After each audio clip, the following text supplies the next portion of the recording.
আসসালামু আলাইকুম। আজকে আমি আপনাদের দেখাবো কিভাবে একটি প্রেসার মোটর লাগাতে হয়। প্রেসার মোটর লাগানোর A to Z সকল কিছু আপনাদের দেখিয়ে দিব। আমাদের ভিডিওটি শুরু থেকে শেষ পর্যন্ত দেখতে থাকুন।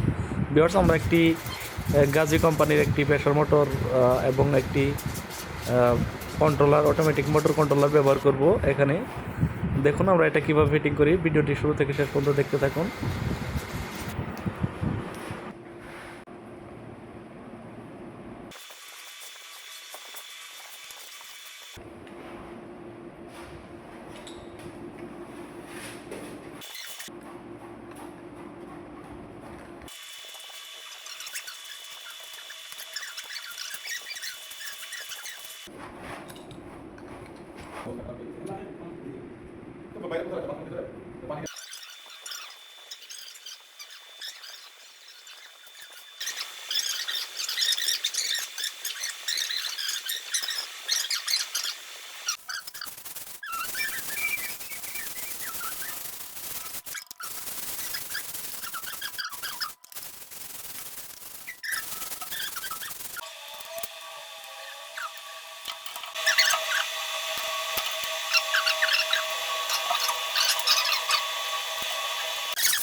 বন্ধ করো।